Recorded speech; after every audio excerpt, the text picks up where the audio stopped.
6 people from multiple countries have been arrested after trying to illegally cross into Canada from the US. We're not going to allow it. It's going to stop immediately day one. In any case, ኢትዮጵያውያን ወደዚህ የምትመጡ ሰዎች ካለ አንድ ሰው አንደኛው ሀገር ቀድሞ ከመጣ እና አሳይለም መጠየቅ ከፈለገ ፕሮቴክሽን እዛ ቀድሞ የመጣበት ሀገር ነው መጠየቅ ያለበት። ያን ሳያደርግ ግን ወደዚህ መጥቶ ለጠይቅ ካለ ከዚህ ወደዚህ 14 ቀን ውስጥ ከተያዘ መልሰው ዲፖርት ያደረገ። ከዛ በተረፈ ስኪልድ ኢሚግራንት በውጭ ሀገር ለሚያመለክቱ ሰዎች አድቫንቴጅ የሚሰጡ ማሻሻያዎች ተደርገዋል። በተለይ ሄልዝ ኬር ፕሮፌሽናል ላይ ያላችሁ ኢትዮጵያ ነርሶች ኢቭን ሜዲካል ዶክተርስ ስኪልድ ኢሚግራንት ፕሮግራም ኤክስፕረስ ኤንትሪ ውስጥ ቢገቡ በጣም የተሻለ ቻንስ አላቸው። ግዴታ ኢትዮጵያ ውስጥ መኖር አለብን ወይ ስደተኛው ማመልከት ይችላሉ? yes የትም ቦታ ሆነ ማመልከት ይችላሉ but ለስደተኞች የተለየ የኢኮኖሚክ ሞቢሊቲ ፓትዌይ ፕሮግራም የሚባል አለ። ሰላም እንደምናላችሁ ኪዲ ነኝ ከካናዳ። ዛሬ እጅግ በጣም የጠፋ የቤታችንን ወዳጅ እንግዳ ይዘንላችሁ ተመልሰናል። On the US-Canada border, an increase in illegal crossings like these seemingly fueling Donald Trump's tariff threat. We're not going to allow it. It's going to stop immediately day one. We have in recent days worked with the RCMP and Border Services about continuing to support them. እንደ ሁልጊዜው ይሄንን ፕሮግራም ላይክ እንድታደርጉና ለቤታችን አዲስ የሆናችሁ ሰብስክራይብ በማድረግ እንድትቀላቀሉን ስንል እንጋብዛለን። እንኳን ደህና መጣ ስላየው ደስ ብሎኛል። ራስን ማስተዋወቅን ጀምር። ተክለ ሚካኤል አበበ ሳህለ ማርያም መቀመጫ እዚህ ቶሮንቶ ውስጥ የሆነ ላለፉት 10 ዓመት ከ6 ወር አካባቢ በጥብቅና ሙያ ላይ የተሰማራሁኝ ጎልማሳ ነኝ። ከዛ ውጪ የኮሚኒቲ ጉዳይ ላይ ኢንቮልቭድ ነኝ። በጣም የቤተክርስቲያን ጉዳይ ላይም በኢትዮጵያ ጉዳይ ላይ አስተያየት ሰጣለሁ። አንዳንዴ እጽፋለሁ። አብዛኛው ወደ 60% የሚሆነው ፕራክቲሳችን የኢሚግሬሽን ኤንድ ሬፊጂ ጉዳይ የስደተኞች ጉዳይ ነው። የወንጀል ጉዳዮችንም እንይዛለን። በተለይ ይሄ ዶሜስቲክ ቫዮለንስ የሚባሉ ወይም ቤት ውስጥ የሚፈጠሩ በግንኙነት የሚፈጠሩ ግጭቶችን ባልና ሚስት፣ ጓደኞች፣ ቦይፍሬንድ፣ ድብድቦች፣ ሾፕሊፍቲንግ፣ ስርቆት እነሱ እንይዛለን። በጣም እናመሰግናለን። እንግዲህ ጠበቃ ተክሌ ማግኘት ለምትፈልጉ ከታች ኮንታክቱን እንተውላችኋለን። አማክሩት፣ ደውሉለት። እንግዲህ ተክሌ እንደምታውቀው በተጠፋፋንበት ሰዓት እጅግ በጣም ብዙ ለውጦች ተካሂደዋል። የአሜሪካን ፕሬዝዳንት ተቀይሯል። ከዛ በፊት እንደምታውቀው ካናዳ በሊበራሎችም እጅግ በጣም ተማረው በጣም ብዙ አመት ሊበራል ሲደግፉ የነበሩት ሳይቀሩ ኮንሰርቫቲቭን ለመምረጥ በዝግጅት ላይ ያሉ ምርጫውን ሳይቀር ቀልብሶ ያ ማለት ይሄንን የምናነሳው ከምርጫው ጋራ አብሮ የኢሚግሬሽን ጉዳይም ስለሚነሳ ነውና ፖለቲካውን ለማውራት ሳይሆንና ያ ሁሉ ነገር የተቀያየረበት ሁኔታ አለ። ብዙ ሰዎች አሬ ካናዳ ነገር ምን ደረሰ፣ ምን አዲስ ነገር ተፈጠረ ብለዋልና ዛሬ እርግጥ ጀነራል የሆኑ ነገሮችን እናነሳለን። እንዴት ነው እስቲ ካናዳን ነገር ምንድነው በኢሚግሬሽን ዙሪያ አዲስ ለውጦች አሉ ወይ? ምንስ እንጠብቅ አሁን ከአዲሱ መሪ ጋራ? ልክ ነሽ። እስከ ኖቬምበር ዲሴምበር ድረስ ምርጫ ተደርጎ ቢሆን ኖሮ ኮንሰርቫቲቮቹ እየመሩ ነበር በፓብሊክ ኦፒኒየን የህዝብ አስተያየት መስጫ እንዳየነው በጣም ትሩዶ ተጠልቶ ነበር በተለያዩ ምክንያት። ኖቬምበር ላይ ግን ተመረጠና ትራምፕ ከዛ ዲሴምበር ጃንዋሪ ታሪፍ መጣ። በሱ ምክንያት ብዙ ኬኔዲያንስ ደነገጡ። ማርክ ካርኒ የተባለው የአሁኑ ጠቅላይ ሚኒስቴር መጣና በህዝቡ ዘንድ ኮንፊደንስ ፈጠረ፣ መተማመን፣ ልበ ሙሉነት። በዛ ምክንያት ሊበራሎቹ በሚገርም ሁኔታ አንሰራሩ። አክቹአሊ ትሩዶም ወረደ፣ ሪዛይን አደረገ፣ እሱ ተወዳደረ። ባለፈው ኤፕሪል 28 ዓመተ ምህረት ምርጫ ተደርጎ አሸነፈ። ማርክ ካርኒ ስቲል ማይኖሪቲ መንግስት ነው። ኪዲ እንደምታውቂው ከ50% በታች ነው። ወደ 3 ወንበር ይጎላቸዋል ማጆሪቲ ለመሆንና ቢያንስ ተጨማሪ ያንዳንዱ ሌጂስሌሽን አሁን ህግ ለማሳለፍ ከፈለጉ በሙሉ ሁሉም ይሰበሰባል ብለን ብናስብ የግድ ያ ድምጽ ያስፈልጋቸዋል። ተጨማሪ 3 ድምጽ ያለ ማግኘት ብሎክ ቤኳ ሊሆን ይችላል፣ ወይም ከኮንሰርቫቲቭ ፓርቲ ከራሱም ሊሆን ይችላል፣ ከኤንዲፒዎችም ሊሆን ይችላል፣ ሌሎች ወንበር ካላቸው ግለሰቦችም ኢንዲፔንደንት ካንዲዴትስ ወይንም ደግሞ ከተቀናቃይ ፓርቲ ሊሆን ይችላል ይዘው ነው የግድ የሚያሳልፉት። በአንድ በኩል ለዲሞክራሲው ቆንጆ ነው እንደዚህ አይነት ነገር፣ ምክንያቱም በተቻለ መጠን የህዝቡን ፍላጎት የሚጠብቁ ውሳኔዎችን ያሳልፋሉ። ይሄ ቼክ ኤንድ ባላንሱ በደንብ የተመጣጠነ ነገር አለ። ከዛ በተረፈ ከኢሚግሬሽን ጋር በተያያዘ ብዙም ሜጀር የሆነ ለውጥ ይኖራል ብዬ አልገምትም። ምናልባት ቁጥር ላይ ነው ካርሊ ሲናገር እንደሰማሁትኝ ከሆነ ከጥቂት ቀናት በፊት ወደ 5% አሁን ካናዳ ውስጥ አሁን this time ወይ ቀደም ባሉት ዓመታት 7% የሚሆነው ቁጥር ነበረ የቴምፖራሪ ሬዚደንት ቪዛ ወይንም የስተዲ ፐርሚት ወይም ቪዚተርስ የሚባሉት ያላቸው 7% ይሆን ነበር። እሱን ቁጥር ወደ 5% ለማሳነስ እቅድ አለ ከዛ አንፃር። ከዛ በተረፈ ግን ሜጀር የሆነ ኢሚግሬሽን ፖሊሲ ለውጥ ሶፋር አልተመለከትንም። እንግዲህ ፓርላማ የሚከፈተው አይ ቲንክ ሜይ 26 መሰለኝ። እስከዛ ድረስ ፓርላማው አይሰበሰብም።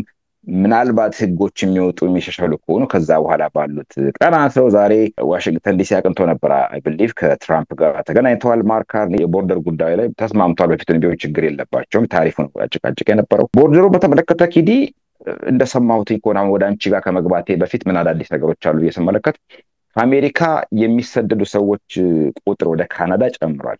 እንደምታውቂው በፊት ካስታወሽ ኤፕሪል 2024 መሰለኝ አይ ቢሊቭ ካልተሳትኩኝ ህግ ተለወጠ። ኤፕሪል 1 ጀምሮ በፊት የካናዳ ቦርደር በአሜሪካና በካናዳ ቦርደር መካከል የታወቁት ኦፊሻል ቦርደር ክሮሲንጎች ላይ ብቻ ነበረ ህጉ የሚሰራው የተለየ ሴፍ ሰርድ ካንትሪ የሚባለው። ከዛ ውጪ ባሉት መስመሮች ላይ ሰራም ነበር። አሁን ግን the entire border designated ተደርጓል። actually that means አንድ ሰው ከአንዱ ሀገር ወደ አንዱ ሀገር ሲገባ ከተያዘ ይመልሱታል የካናዳ ፖሊሶች ወይም ኢሚግሬሽን ኦፊሻልስ። ያን ሰው ካገኙት ከያዙት 14 ቀን ካልሞላው ከአንድ ሰው ገብቶ 14 ቀንና ከዛ በላይ እንደቆየ ካመለከተ ከፕሩፍ ካደረገ ምንም ችግር የለበትም። ካለበለዚያ ግን ይመልሱታል።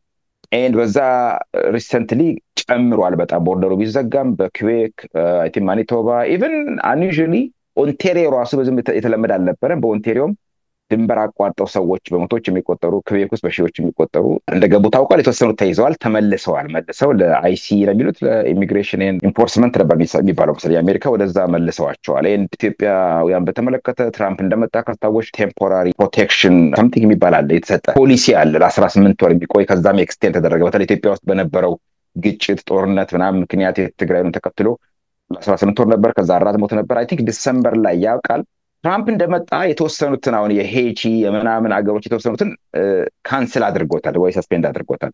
የኢትዮጵያን አላደረገውም የተወሰኑ አገሮች። በዛ ምክንያት እስከ ዲሴምበር ሊዘርቅ ይችላል። ከዲሴምበር በኋላ ምን ይከሰታል we don't know. in any case ኢትዮጵያውያን ምናልባት ወደዚህ የምትመጡ ሰዎች ካላችሁ ማወቅ ያለባችሁ ነገር አለ። ሴፍ ሰርድ ካንትሪ አግሪመንት STCA ይባላል actually ይባላል። በአሜሪካና በካናዳ መካከል የሚደረጉ የስደተኞች ምልልስ ወይም ቅብብል ወይ ሽግግር በዚህ ነው የሚዳኘው።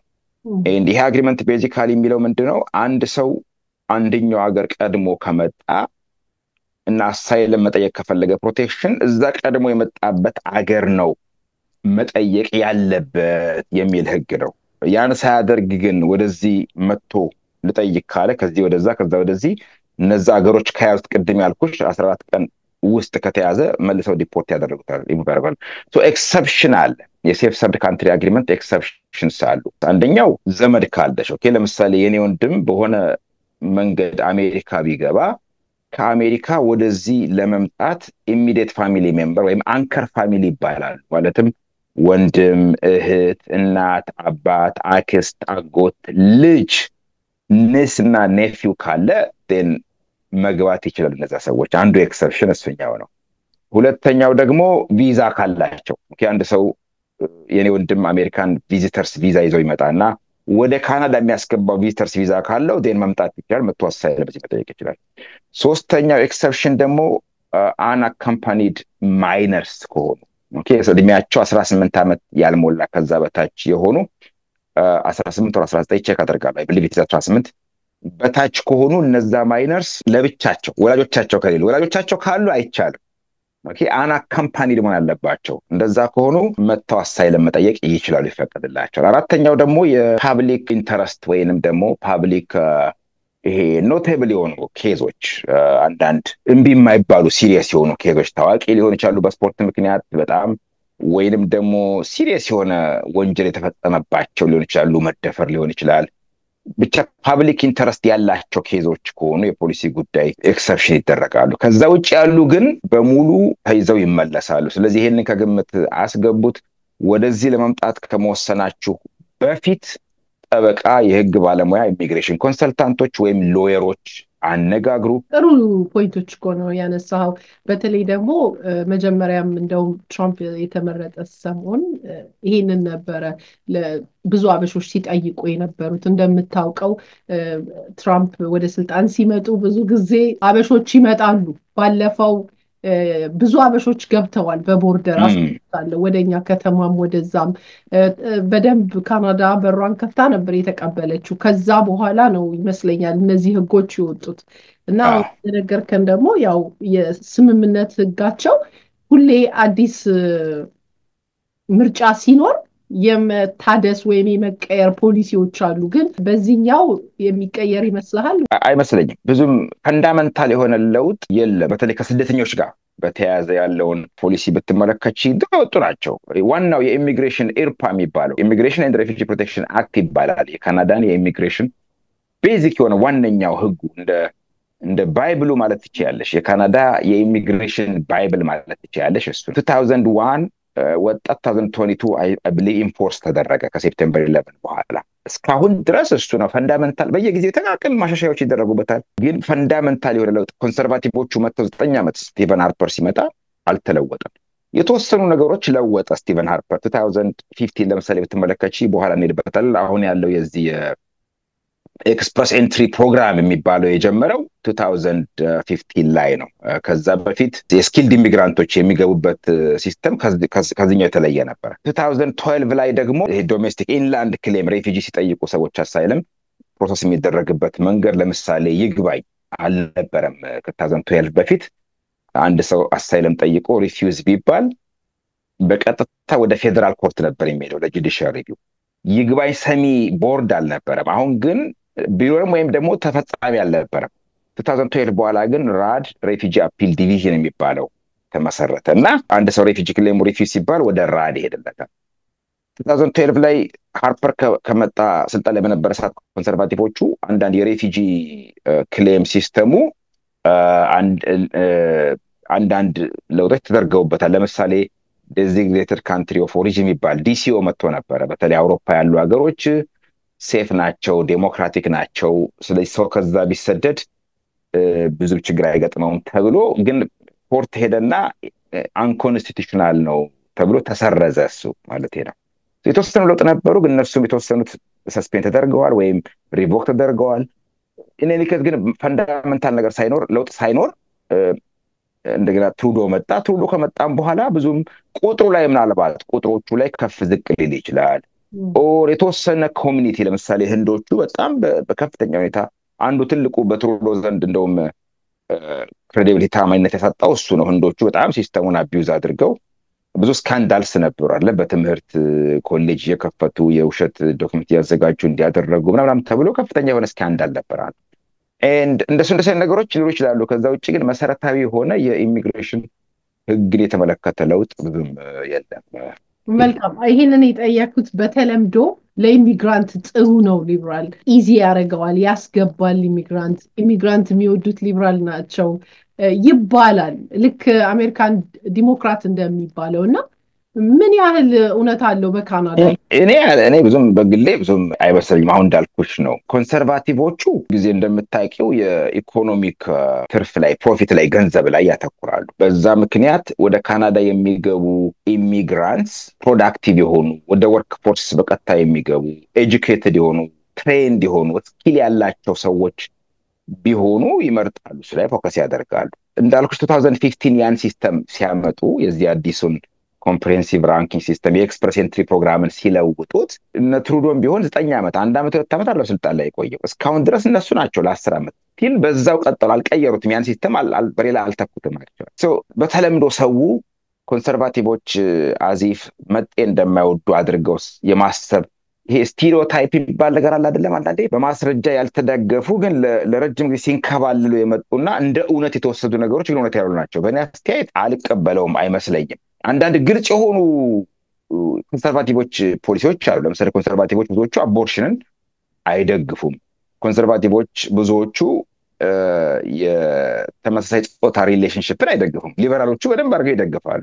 እንደውም ስትመለከችው በብዙ ነገር የኮንሰርቫቲቮቹ ፖሊሲ ከመጤዎቹ ጋር አብዛኛው መጤ ኢሚግራንቱ ከኤዥያም የመጣው ከአፍሪካም የመጣው ሙስሊሙም ክርስቲያኑም ወግ አጥባቂ ነገር ነው እንደዚህ አይነት ጉዳዮች ላይ እና ኮንሰርቫቲቮቹ የበለጠ እንደውም ኮምፓቲብል ናቸው ከኛ አስተሳሰብ ጋር።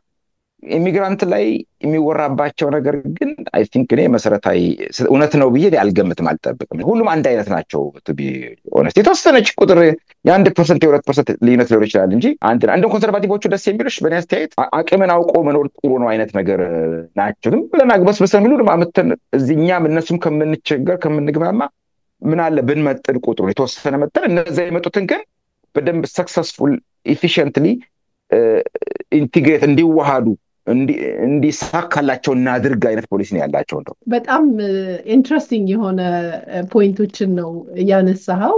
ሞር ያው እንወቀው በሚል ነው። በግምት አንዳንድ ጊዜ የሚወሩ ነገሮች እንትን ፋክት ያልያዙ ነገሮች ስለሆኑ ለዛ ነው። ሌሎች ደግሞ በተለያየ አጋጣሚ የሚወጡ ፖሊሶችንም ተመልክተናል። ለምሳሌ እንዲሁ አሁን ግሩፕ 5 ተሰረዘ ሲባል በቃ እንዳለ ስፖንሰርሺፕ እንደቀረ ተደርጎ ነበረ።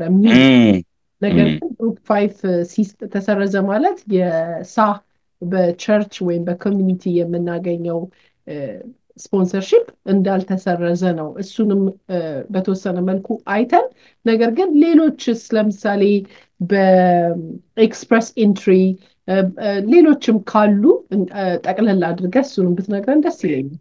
የስ ፕራይቬት ስፖንሰርሺፕ ኦፍ ሬፊጂስ ፕሮግራም 3 ናቸው። የግሩፕ ኦፍ 5 ኮሚኒቲ ስፖንሰርሺፕ እና ስፖንሰርሺፕ አግሪመንት ሆልደርስ ወይም ሳህ ይባላሉ። ከነዚህ ውስጥ 2 ብቻ ናቸው የግሩፕ ኦፍ 5 እና ኮሚኒቲ ስፖንሰርሺፕ ናቸው ሰስፔንድ የተደረጉት።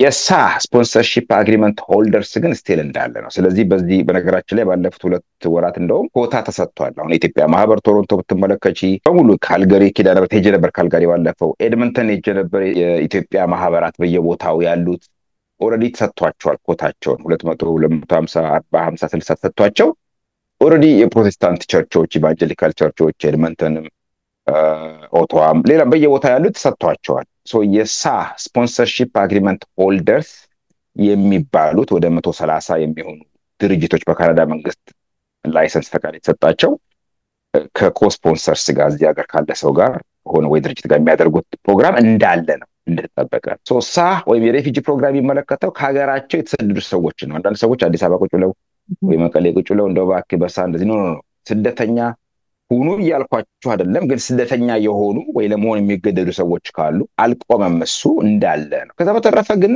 ስኪልድ ኢሚግራንቶች ወይንም የተወሰኑ ክራይቴሪያዎችን የቋንቋ እንግሊሽ ኦር ፍሬንች ወይም ሁለቱንም፣ የወርክ ኤክስፒሪየንስ የስራ ልምድ፣ አካዳሚክ ክሬደንሻል መጀመሪያ ዲግሪ ነው ወይ ፈርስት ዲግሪ ማስተርስ ፒኤችዲ ያላቸው ወይ ኤጅ እድሜያቸው ከ36 ያልበለጠ ከዛ በታች ቢሆን ወደ 40 ቢጠጋ ግን ደግሞ ፒኤችዲ ምናምን ያላቸው ሰዎች ከሆኑ ስቲል በቋንቋ ቴስት ጥሩ ውጤት የሚያመጡ በሲኤልቢ ወይም የካናዲያን ላንጉዌጅ ቤንችማርክ ይባላል። ካናዳ ውስጥ አንድ ሰው ሲመጣ የእንግሊዝኛ ችሎታው የካናዳ ላንጉዌጅ ቤንችማርክ ይባላል። በሱ 7 እና ከዛ በላይ ብታመጡ 8 9 ባመጣችሁ ቁጥር ከፍ ባላችሁ ቁጥር በጣም ቻንሳችሁ ሰፊ ነው። ብዙ ኢትዮጵያውያን ያልተጠቀሙበት ከዚህ ተደጋጋሚ እንደተናገርኩት ናይጄሪያንስ ከአፍሪካ ውስጥ በከፍተኛ ሁኔታ የሚጠቀሙበት ፕሮግራም ከውጭ ሀገር ለሚያመለክቱ ሰዎች አድቫንቴጅ የሚሰጡ አንዳንድ ማሻሻያዎች ተደርገዋል። ለምሳሌ ከዚህ በፊት የነበረው አንዱ በዚህ በስኪልድ ኢሚግራንት ፕሮግራም ውስጥ እዚህ ሀገር ያሉ ሰው እዚህ የተማሩ ሰዎች ጆብ ኦፈር ያላቸው ወይም ኤምፕሎይመንት ኦፈር ያላቸው ወይም አሬንጅድ የሆነ ለምሳሌ እኔ እዚህ ሰጥሻለሁኝ ብዬ ሪትን የሆነ እንኪዲ ካመለከትሽ እዚህ ከቀረሽ ስራ ሰጥሻለሁኝ ሊጋል አሲስታንት ኔጋ ወይም ኦፊስ አድሚኒስትሬተር ኤንድ ደሞዝሽ ይሄን ያህል ነው፣ በሳምንት 30 ሰዓት ሚኒመም ትሰሪያለሽ የሚል አግሪመንት ከሰጠውሽ ተጨማሪ ነጥቦች ታገኝ ነበር። ኦኬ ናው እሱኛው ተነስቷል። አክቹዋሊ እሱኛው ተነስቷል። that means ከዚህ ሀገር ውጪ ለሚያመለክቱ ሰዎች አሁን ከኢትዮጵያ ከተለያዩ ቦታ ለሚያመለክቱ ሰዎች ኮምፒቲቲቭ መሆን ይችላሉ ማለት ነው። ኦኬ ያ አይነት ጆብ ኦፈር ኤምፕሎይመንት የሌላቸው ሰዎች በፊት ኤምፕሎይመንት ካላቸው ኦፖርቹኒቲ ካላቸው ሰዎች ጋር ኮምፒት ያደርጉ ነበር ማለት ነው። አሁን ያ ነጥብ ሲነሳ ለሌሎቹ ያሌላቸው ሰዎች አድቫንቴጅ ነው ማለት ነው። ኦኬ ወይም ሌላ ጆብ ኦፈር ያለው ሰው በ50 ነጥብ ቢበልጣቸው እሱ ሲነሳ እኩል ይሆናሉ። ስለዚህ ሁለት ሰዎች አሁን 400 ቢያመጡና ጆብ ኦፈር ያለው ሰው 450 ቢያመጣ ያን 50 ስለሚያጣ እኩል ይሆናሉ። አይ ቲንክ እሱኛው አድቫንቴጅ አለ፣ እሱ መጠቀም አለባቸው ኢትዮጵያን። እሱ ላይ ከዚህ ቤት በተደጋጋሚ እንደተናገርኩት የኢትዮጵያን ጋር ያለ ትልቁ ችግር ምንድን ነው? በብዙ ነገር እንደምትመለከቱት ይሄ በፕሮሰስ ያለማመንና ትዕግስት የማጣት ሁኔታ አለ። ይሄ ትዕግስት 6 ወር 1 ዓመት 2 ዓመት ተዘጋጅታችሁ እንግሊዘኛ ተፈትናችሁ አንዴ ሁለቴ ነጥባችሁን ከፍ አድርጋችሁ ማስተርሳችሁን ጨርሳችሁ ስትያቸው ትዕግስት የላቸውም ማለት ነው። ስለዚህ ሁለት ነገሮች ማድረግ ከቻሉ እንግሊዘኛ ቴስት የአይኤልቲኤስ በአብዛኛው ኢትዮጵያ የሚሰጠው እሱ ብቻ መሰለኝ፣ ሌሎች ያሉ አይመስለኝም። አይኤልቲኤስ ጀነራሉን አካዳሚኩን አይደለም። አይኤልቲኤስ አካዳሚክ ለትምህርት ዩኒቨርሲቲ ኮሌጆች ምናምን ላይ ታመለክቺ ነው። ለስኪልድ ኢሚግራንት ፕሮግራም አይኤልቲኤስ ጀነራሉን ፈተና ተፈትነው ጥሩ ነጥብ ያመጡ ሰዎች የትምህርት ማስረጃዎቻቸውን ደግሞ የዩኒቨርሲቲ ክሬደንሻላቸውን፣ ዲግሪያቸውን፣ ሰርቲፊኬታቸውን፣ ትራንስክሪፕታቸውን ለገምጋሚ ድርጅቶች የካናዳ መንግስት የሚቀበላቸው አካዳሚክ ክሬደንሻል የትምህርት ማስረጃዎችን የሚገመግሙ ኤጀንሲዎች ወይም ድርጅቶች አሉ። እነሱን IRCC ዌብሳይት ላይ ማግኘት ይቻላል። IRCC ዌብሳይት ircc.cic.gc.ca ወይንም ደግሞ canada.ca ላይ ብትገቡና ክሬደንሻል አሰስመንት አካዳሚክ ክሬደንሻል አሰስመንት ዴዚግኔትድ ኤጀንሲስ ብላችሁ ለምሳሌ ብትፈልጓቸው ታገኛላችሁ። ብዙ ኢትዮጵያን ሪከመንድ የማደርገው ፈጣኑ ቺፐሩ ዌስ ነው። ወርልድ ኤጁኬሽን ሰርቪስ ይባላል። መስራቿ ዳይሬክተሯ አበሻ ነች። በነገራችን ላይ ሰክሰስፉል የሆነች ዌስ ወርልድ ኤጁኬሽን ሰርቪስ በብዙ ሀገሮች ውስጥ ባለም ላይ የሚገኙትን በሙሉ ክሬደንሻል አሰስ የሚያደርግ ኤጀንሲ ነው። ወደ $200 ምናምን $300 ያነሰ ክፍያ ነው። እሱን አድርጋችሁ ብትጠብቁ እንግሊዝኛ ቴስታችሁን አይኤልቲኤስ አንደኛው ምርጫ ነው። ሁለተኛው ደግሞ ሴልፒፕ ይባላል። ብዙ ሰዎች ሴልፒፕ ከአይኤልቲኤስ የተሻለ ነው፣ ቀላል ነው፣ ቻንስ ጥሩ ነጥብ ማምጣት አለው ሲሉ ሰምቻለሁ። እኔ ሁለቱንም ስላልወሰድኩኝ አላውቀውም። ኦር PTE የሚባል ፒርሰን ቴስት ኦፍ እንግሊሽ የሚባል ሌላ ፕሮግራም አለ። ከነዚህን አንዱን ወስዳችሁ ጥሩ ነጥብ ያመጣችሁ ሰዎች በስኪልድ ኢሚግራንት ፕሮግራም ላይ ብታመለክቱ ቻንሳችሁ በጣም እጅግ ከፍተኛ ነው፣ የሰፋ ነው። እሱን ነገር እንድትጠቀሙበት አበረታታለሁኝ። ለምሳሌ በፊት 490 500 ነጥብ የነበሩት ማምጣት የነበረባቸው አሁን 450 በታች አክቹዋሊ አልፈዋል፣ ነጥብ አመጥተዋል ብዙ ሰዎች ማለት ነው። ኤንድ ለመጀመሪያ ጊዜ ከረጅም ጊዜ ለመጀመሪያ ጊዜ ወደ 1000 የሚሆኑ መምህራን ወይም ኤጁኬሽን ላይ መምህራን በስኪልድ ኢሚግራንት መተው ያቆም ነበር ለረጅም ጊዜ። ኤንድ ፎር ዘ ፈርስት ታይም ይሄ ስኪልድ ኢሚግራንት ፕሮግራም ከመጣ በኋላ 1000 የሚሆኑ መምህራን ሴሌክት ተደርገዋል። ቤዚካሊ ምንድን ነው የሚያደርጉት? እንዳልኩሽ IRCC ዌብሳይት ላይ ሄደው ፕሮፋይል ትከፍቻለሽ፣ ዶክመንቶችን አፕሎድ ታደርጊያለሽ። የዚህ የትምህርት ማስረጃ በተለይ ትምህርት ያስገመገምሽበትን ቁጥር ኤንድ የእንግሊዝኛ ቴስት መውሰድሽን የሚያረጋግጡ ነገሮችን ካደረግሽ በኋላ ሚኒመም ሪኳየርመንቱን ሜት ካደረጉ ፑል ውስጥ ይገባሉ ሰዎች። ፑል ውስጥ ሲገቡ በየጊዜው እጣ ይወጣል። ኤንድ እንዳልኩሽ ነጥቡ ሚኒመም ማለፊያው ከቶፉ በጣም እያነሰ እየሄደ ነው። አይ ቲንክ ጥሩ ደረጃ ላይ ስላለ አት ዲስ ታይም ኢትዮጵያን በተለይ ሄልዝ ኬር ፕሮፌሽናል ላይ ያላችሁ ኢትዮጵያን ነርሶች፣ ኢቨን ሜዲካል ዶክተርስ እንደዚህ አይነት ፕሮፌሽናሎች ስኪልድ ኢሚግራንት ፕሮግራም ኤክስፕረስ ኤንትሪ ውስጥ ቢገቡ በተለይ የቋንቋ ሚኒመም ሪኳየርመንቱንና የአካዳሚክ ክሬደንሻላቸውን ካስገመገሙ አይ ቲንክ በጣም የተሻለ ቻንስ አላቸው። በጣም አመሰግናለሁ። ብዙ ጊዜ ይሄንን ፕሮግራም ስንናገር ግዴታ ኢትዮጵያ ውስጥ መኖር አለብን ወይ ስደተኛው ማመልከት ይችላል ብለው ይጠይቃሉ። yes it doesn't matter ምንም ኢሚግሬሽን ስታተስሽ ምንም ከዚህ ጋር የሚገናኝበት ነገር የለም። የትም ቦታ ሆነ ማመልከት ይችላሉ። ባት ለስደተኞች ግን ደግሞ ባለፈው ፕሮግራም የሰራንበት ፕሮግራም አለ። የዚህ የኢኮኖሚክ ሞቢሊቲ ፓትዌይ ፖሊሲ የሚባለው ስደተኞችን የተመለከተ ስኪልድ ኢሚግራንት ፕሮግራም ነው ቤዚካሊ አክቹዋሊ። ኦኬ ሶ ስደተኞች ላልሆኑ በሙሉ ለሆኑትም ጭምር ያኛው መደበኛው የስኪልድ ኢሚግራንት ፕሮግራም አለ። ከዛ በተጨማሪ ደግሞ ለስደተኞች ደግሞ በተለይ ስደተኞች እዚህ ሀገር ጆብ ኦፈር የሚሰጣቸው ከተገኘ ኦኬ ለምሳሌ እኔ ራሴ ኦፈር አድርጌ ነበረ። ሰዎች እንግሊዝኛ ቴስት መውሰዱ ላይ ሰነፉ። አሁን ተሰደው ጋዜጠኞች፣ ብዙ ፕሮፌሽናልስ ጎረቤት ሀገር ኬንያ፣ ዩጋንዳ፣ ሌላ ቦታ ይገኛሉ። አንድ ሁለት ሰዎች ጆብ ኦፈር ሰተን ቴስት ለማድረግ ፈልገን ነበረ። ነገር ግን እንዲህ ፎርዋርድ የመጣ የለም ሶ ለስደተኞች የተለየ የኢኮኖሚክ ሞቢሊቲ ፓትዌይ ፕሮግራም የሚባል አለ ዋናው ስደተኛ ላልሆነ ሰው የሚያስፈልጉት ሪኳየርመንቶች የሌሉበትና ቀለል ያለ ማለት ነው የእንግሊዝኛ ቴስቱን ብትመለከቺ ዝቅ ያለ በዛኛው 7 ማምጣት ካለበት አንድ ሰው በዚህኛው 5 ዝቅ ያለለት የወርክ ኤክስፒሪየንስ የማያስፈልግበት ሌሎች ላይ ወርክ ኤክስፒሪየንስ ካስፈልገ ለስደተኞች ላይ ወርክ ኤክስፒሪየንስ የማያስፈልግበት ኦር የወርክ ኤክስፒሪየንሱን ሚት ለማድረግ በዛኛው ስትሪክት ነው በመደበኛው የስኪልድ ኢሚግራንትስ ፕሮግራም ላይ በጣም ወርክ ኤክስፒሪየንሱ በጣም ጥብቅ ነው ስትሪክት ነው ሪኳየርመንት ዶክመንት ምናምን ለስደተኞች ሲሆን ግን ቀለል ያለ ሪኳየርመንት ያለው በጣም ብዙ ስደተኞች ሊጠቀሙበት የሚችሉት ያልተጠቀምንበት ኤኒ ቢዝነስ ኤንቲቲ ሬስቶራንት ሊሆን ይችላል ጸጉር ቤቶች ሊሆን ይችላሉ ቸርቾች ሊሆን ይችላሉ ትንሽ ካምፓኒ ያላቸው የጽዳት ካምፓኒ ያላቸው ሰዎች ሊሆን ይችላሉ ትንሽ ቢዝነስ ያላቸው ሰዎች በሙሉ በቀላሉ ሰራተኛ ቀጥረው የሚያመጡበት ስደተኛ የሆነ ሰራተኛ ማለት ነው ስደተኛ የሆነ ሰራተኛ የሚያመጡበት ራሱን የቻለ ፕሮግራም እጅግ በጣም አድርጌ አመሰግናለሁ ያው ጠፍተህ ስለተገናኘን ብዙ ነገሮችን ይነካካ ነው በተረፈ ግን መግቢያችን ላይ ስንናገር የስደተኞችን ኬዝ ብቻ ሳይሆን ክሪሚናል የሆኑ ነገሮችንም ትይዛለ እንደ ማጠቃለያ ማንሳት የምፈልገው በተደጋጋሚ አሳዛኝ ነገሮችን የተለመደ መጥቷል አንተም ብዙ ጊዜ ወቀሳም በሚመስል ምክርም ስትናገር ባገኘው አጋጣሚ ሰማሃለውና እንደዚህ የግሩፕ ድብድቦች ወይም አላስፈላጊ ግጭቶች መሃል አንድ ወንድማችንም ገላግላለሁ ብሎ ገብቶ መሰለኝ ህይወቱን ያጣበት ሁኔታም አለና በሐበሻው ኮሚኒቲ እንደዚህ አይነት ነገሮች አሉ አንተም ይሄንን ኬዝ እንደሚይዘው ምናልባት እንደማጠቃለያ እንደ ወንድምም እንደ ባለሙያም የምትለን ነገር ካለ አዎ የወንጀል ህግን በተመለከተ ሰዎች ምን መብት አላቸው ሲከሰሱ ያላቸው መብት ፖሊስ ያናግራቸው ከተከሰሱ በኋላ ጠበቆችን ስለማነጋገር ስኪል ማወቅ ያለባቸው ቤዚክ ነገሮች ምንድናቸው እሱ ላይ እንሰራለን ከዛ ግን በተረፈ ያልከነሽ ሰዎች በስደት ብዙ ተንከራተው ቤተሰቦቻቸው ደክመው ብዙ ወጥቶ ከመጡ በኋላ እዚህ በሚያሳዝን መልኩ ላይፋቸው ሲበላሽ ሲቀጭ ህይወት ሲጠፋ በጣም ካልጋሪማ አልሆነ በጣም ኖቶሪየስ ሆኗል በዚህ ተላይ አሁን እንደዚህ በቅርብ ጊዜ ከወር ከሁለት ወር በፊት በፑል ድንጋይ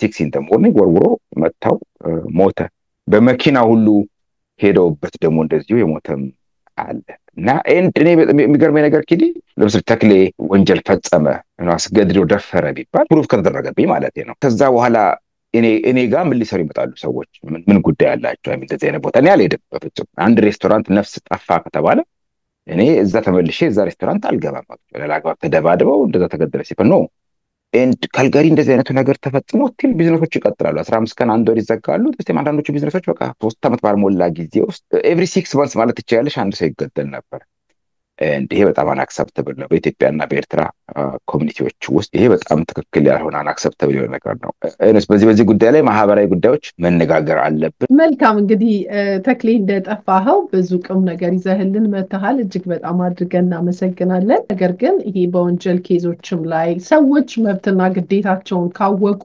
የሚያሳቅቃቸው ነገር አይኖርም እዚህ ሀገር እንደው እውነት ለመናገር ሁሌ የምትለው ነው ከኢትዮጵያ ለመጣ ሰው ከስደት ለመጣ ሰው ኮምፕሌን የምናደርግበት አይደለም ህጉ አሰራሩ ፖሊስ እኛን እንዴት ትሪት እንደሚያደርገን ስለዚህ መብትና ግዴታችንን የማወቅ ጉዳይ ነው ብዬ ነው ማስበው በወንጀሉም ዙሪያ በኢሚግሬሽኑ ብዙ ቶፒኮች ይኖሩናል ተመልካቾቻችንም ምን አይነት ቶፒኮችን ይዘንላችሁ እንምጣ ምን አይነት ጥያቄዎች አሏችሁ በኮሜንት ሴክሽን እሱን አካፍሉን በተረፈ ደግሞ የግል ነገር ካላችሁ ከታች በመናስቀምጥላችሁ ቁጥር ደውሉ ያ ማለት ያው ተክሌም እንደገለጸው የጥብቅና ኦፊስ ቢዝነስ ነው በዛ ሂሳብ አስባችሁ ከደወላችሁ ስሜታችሁ ማይጎዳም ያው ያንን ለማለት ነው ተክሌ አይ ቲንክ በእኔ በኩል ጥያቄን ጨርሻለሁ አንተ ማለት አመሰግናለሁ ዌብሳይታችን www.taslo ቀይረናል TASLAW.ca ነው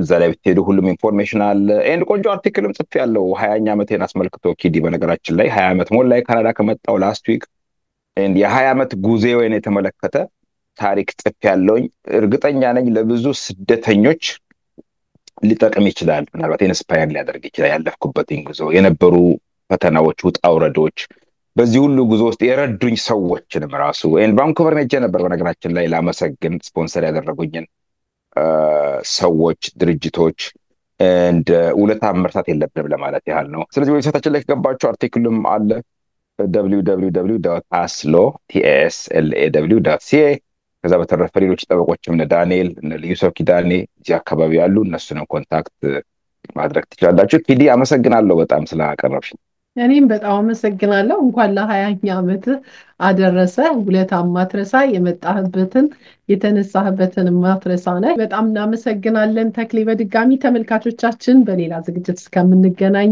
ዛሬ ዘንድላችሁ የመጣነው ፕሮግራም ይህንን ይመስል ነበር ሐሳብ አስተያየታችሁን እንግዲህ በኮሜንት ሴክሽን አሳውቁን በድጋሚ እስከምንገናኝ ቸር ቆዩልን